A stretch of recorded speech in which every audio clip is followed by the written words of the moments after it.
Let's also focus on the overall developments that have happened as far as the Delhi Police's investigation into the Greta Toolkit case is concerned. There's a team of the Delhi Police which was in Maharashtra and raided activist Shantanu Muluk's house in Maharashtra's Bid district. This happened yesterday. The police also questioned his family, scanned bank account details in a bid to find any incriminating evidence. The police says that Shantanu, along with Nikita Jacob and also Disha Ravi, were involved in the toolkit matter. They believe that they drafted the toolkit and had also attended a Zoom call organized by members of the pro-Khalistani group Poetic Justice Foundation. It's a banned group. Disha is currently in police custody and is being interrogated. India Today has also accessed a signed statement of the other accused activist, Nikita, dating back to February 11th, where she had stated that she will cooperate in the Delhi Police's investigation. But the very next day, when the cops reached her house, that was on February 12th, she was untraceable.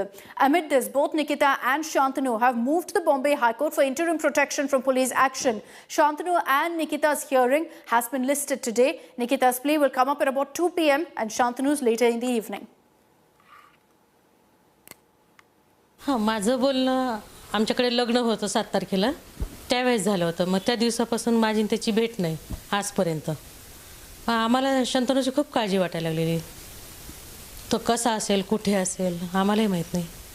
ते फक्त पर्यावरण काम करायचं असं आणि जे बाकी काही मला ह्यात माहिती नाही जास्त. पर्यावरणात ते नेहमी असं झाडाची कत्तल व्हायलेली, डोंगर खलास व्हायलेत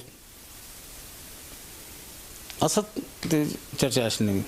शंतनू हा पर्यावरणावर काम करणारा युवक आहे आणि दिल्लीतील जे शेतकरी आंदोलन चालू आहे त्या आंदोलनाला त्याचा पूर्ण पाठिंबा होता.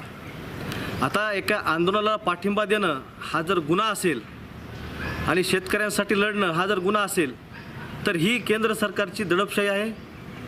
हे नक्कीच कुठंतरी तरुणांचा आवाज दाबण्याचा हा प्रयत्न जनतेनं शेतकऱ्यांनी हाणून पाडला पाहिजे. आज या मुलांचं भविष्य अशा काही घटनांमुळे बर्बाद होऊ शकतं याचाही विचार गांभीर्यानं करणं गरजेचं आहे. Take this across to Vidya, who's joining us live from Mumbai. Vidya, good morning. A lot of focus on the Bombay High Court today because 2 pleas are coming up which will decide the fate essentially of Shantanu and Nikita.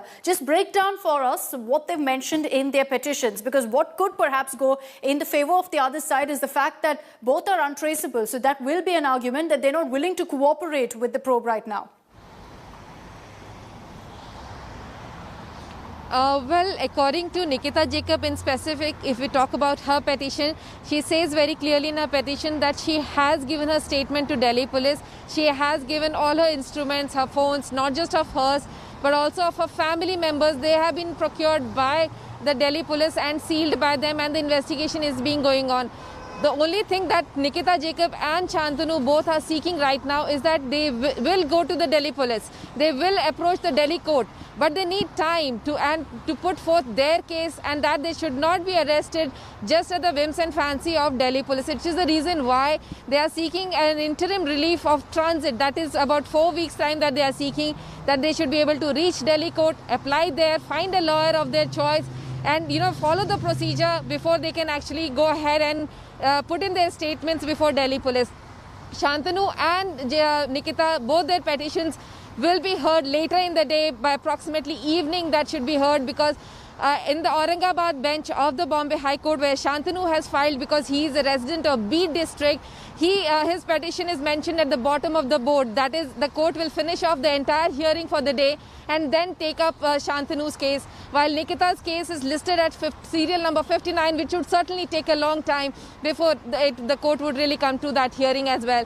So their hearings will really happen till later in the day, and their lawyers have specifically said that they are not absconding. They have given the instructions to the lawyers. It's just that they need time to approach the Delhi court, and that is the reason why they are not around visibly, but they will be there in the court in case the court wants them to be present. So they're maintaining very clearly there's no question of them being untraceable or absconding, as the Delhi police are saying.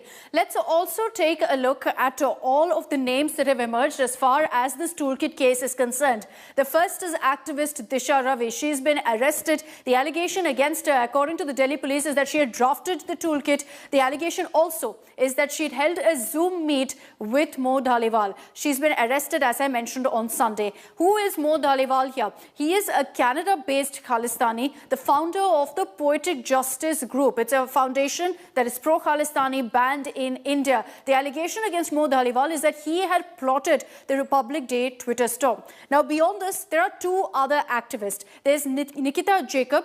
She is accused at this point, named by the Delhi police. She faces a non-bailable warrant, and her petition for interim protection comes up in the Bombay High Court today. The other activist is Shantanu Muluk. He too is an accused activist. His whereabouts at this point are not known. He faces a non-bailable warrant. There were raids at his house in Beed district yesterday by the Delhi police. He too has in fact sought interim protection from the Bombay High Court. That hearing will happen today.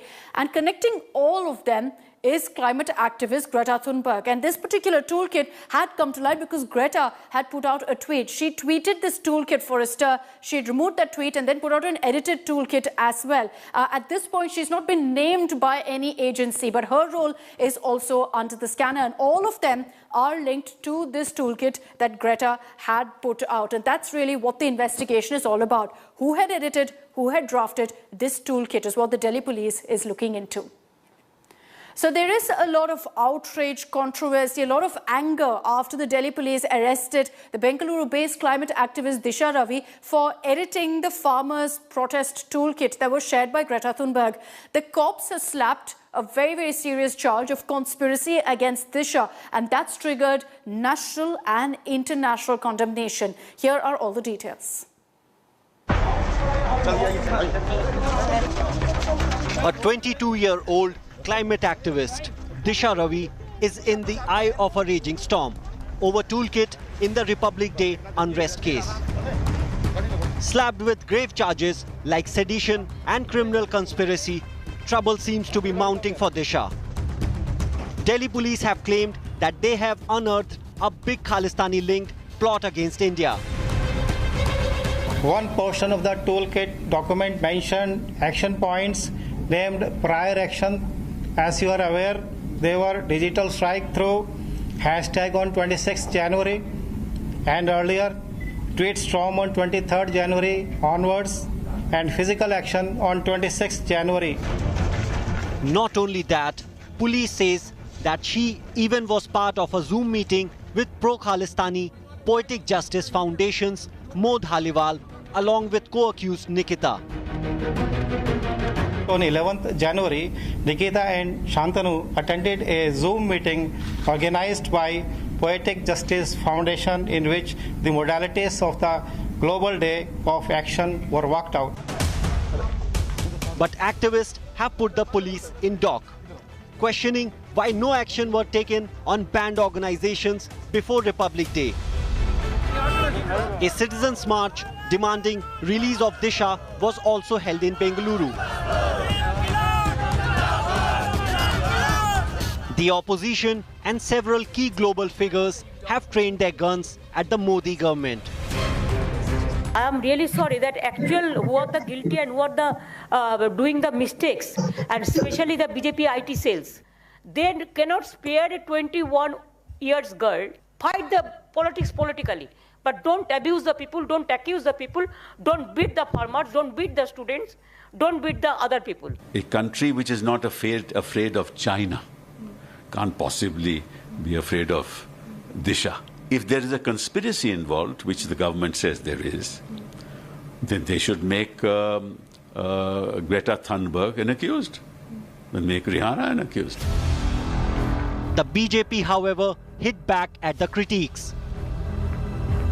This Tukde gang, those who are trying to divide this country through this toolkit, in fact, they have to face the tune of the law of this country. What is wrong in that? Why politicize this issue?